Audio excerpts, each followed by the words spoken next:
Hi everybody, welcome to part 2 of how to play the Bleach trading card game. If you guys have not seen part 1 of this video, I talk about the different cards in the game and how to read a card, so I highly recommend that you check that out if you don't know the different types of cards and how to read them. So this is going to be how to play the actual game. So this is our board. This is what the board looks like. This section over here is kind of like your banished zone in Yu-Gi-Oh!, your lost zone in Pokemon. So this is the remove from game pile, where cards that go here, you can't get them back. So for example, we have cards like Enter the Hero. Remove from the game after use. Search your deck for a good character and put it into your hand. So cards like this, you would pay its energy cost on the side. You would use its effect, and then it goes to your remove from game pile over here. So that's an example. This is your discard pile, where all of your item cards go, battlegrounds, characters, like events, cards like that. And over here is where your 60 card deck goes. So your deck will be right here. Like it has to have exactly 60 cards in it, no more, no less. And you can have up to 4 copies of any card in your deck that does not include surnames. So you can have multiple copies of Hichiko in your deck as long as the surnames are different. Over here is the side deck, and that's where your energy cards go that match your guardian card. And then over here is where your guardian card goes. So we're going to use Horihime Hinoe for this demonstration. And then over here is your energy row where you play your energy cards. And then over here is your battleground area where you play your battlegrounds, and those are the sideways green cards that look like this. And then this is the play area where you play your characters. So to decide who goes first, you play rock, paper, scissors, like a dice roll, however you want to do it to decide who goes first. So the player that goes first does not draw a card. In the Bleach trading card game, the draw phase is a little bit different in this game than most games. So each player draws 5 cards,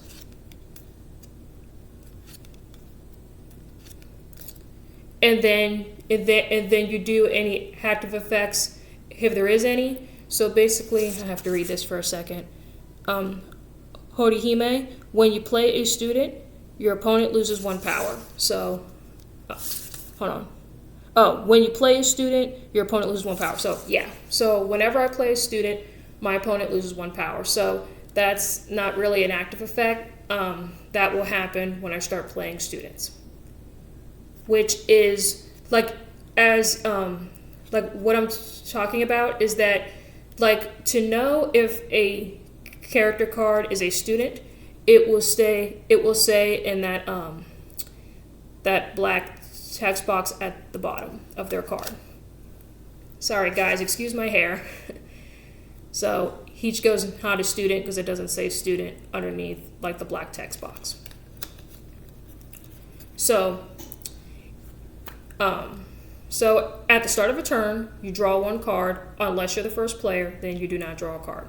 Then next you have an option. You get to draw a card from the top of your deck, or you get to choose a card from your energy deck and place it in your energy row. So at the start of the game, you want to start gathering your energy cards because you want to have enough energy cards to play characters, events, battlegrounds, Bankai cards, stuff like that. So that's what I'm going to do. I'm going to look at my hand here and see what I can play. So I'm going to choose to play a spirit energy card and then it goes here in my energy row. So I'm going to move this play mat a little bit so you guys can see. So it goes into my energy row, and you do this twice. So I can choose to draw another card from my deck, or I can go through my side deck and pick an energy card. So I will do that.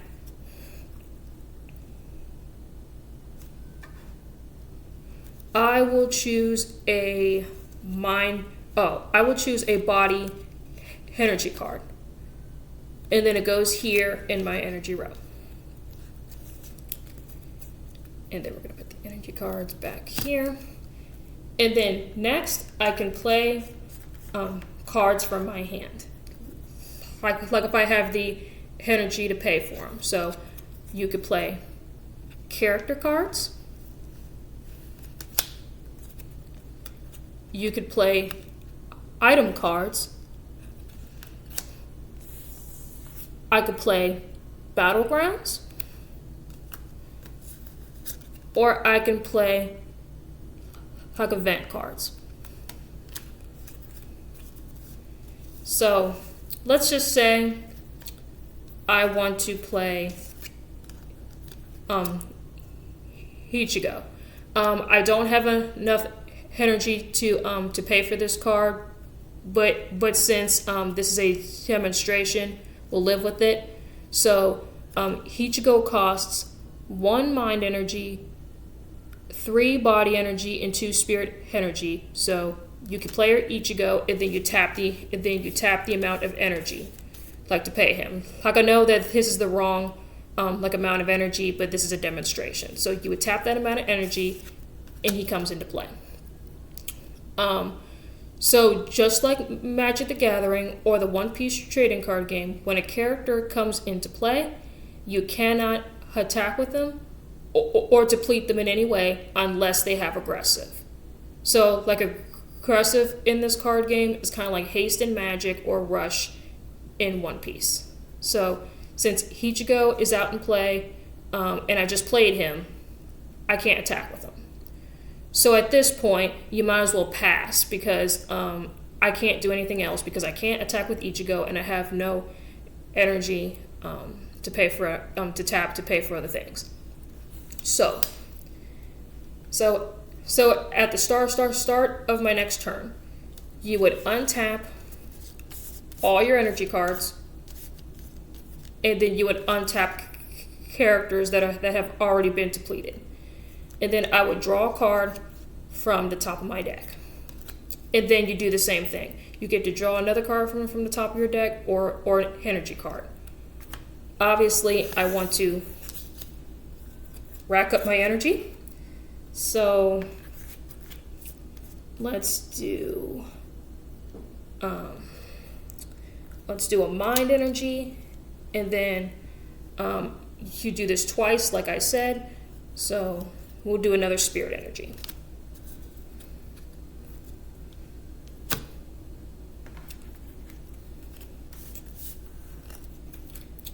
And then you do the same thing. You could play characters, you could play events, you can attach items, or you could play your battlegrounds and stuff like that. So going on to the battle phase. Basically, like you take a character that has been in play for 1 turn, and you rest that particular character, and you choose which stat that you want to attack with.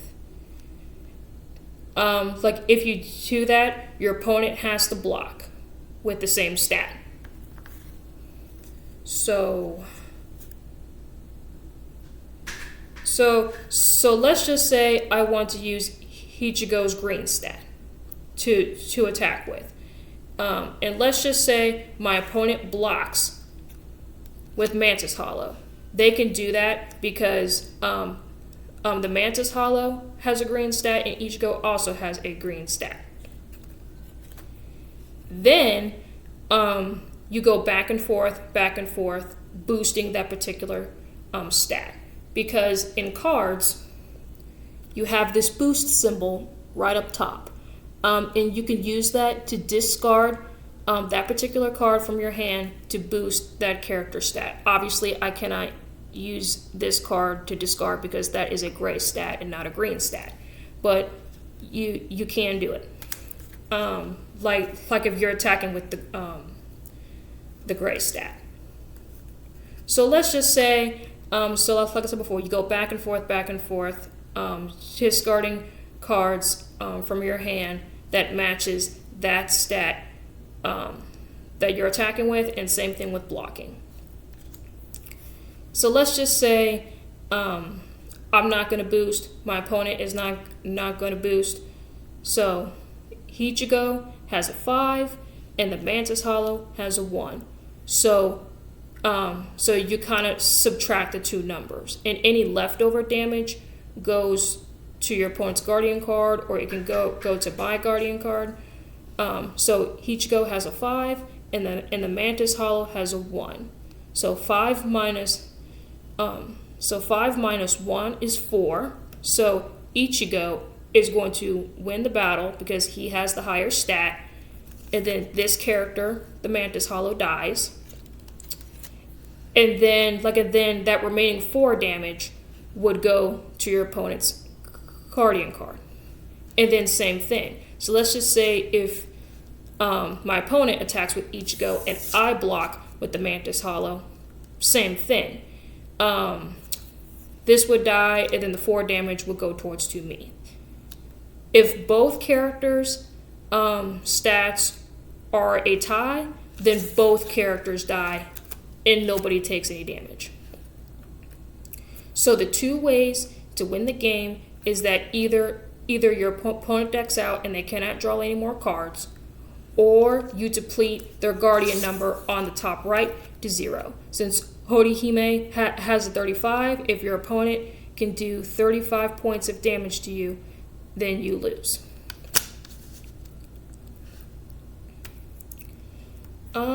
But yeah, guys, that's pretty much how you play. Like aggressive is kind of like haste, like in Magic, like I said. There's also some key words in this game. Like I know defensive is another one. Basically, if a character has defensive, then the number next to defensive, that buffs up all their stats, plus the number next to defensive. And you can also I forgot to mention, also during like the main phase, you could also activate abilities, like as well. And we have like a new kind of event that happened in the Bankai set called Bankai cards. They are unique event cards. You pay its cost. So Suzumushi Shishiki Email Kurogi has one mind energy, 1 body energy, and 1 spirit energy, and it has to be attached to that specific guardian. With dual guardians, you can attach 2, and with single guardians, you can only attach that 1 Bankai card. So, pretty self-explanatory there. I think that might be it, guys, about how to play the actual card game.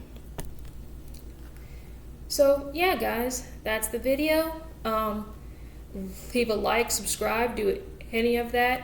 And if you guys have any more questions, please leave a comment down below, and I'd be more than happy to answer it. I absolutely love this card game. Like, it's a lot of fun. And I wish this card game didn't die. Like, it's actually a really, really fun card game to play. So I hope you guys enjoyed the video, and I will see you next time. Bye, guys.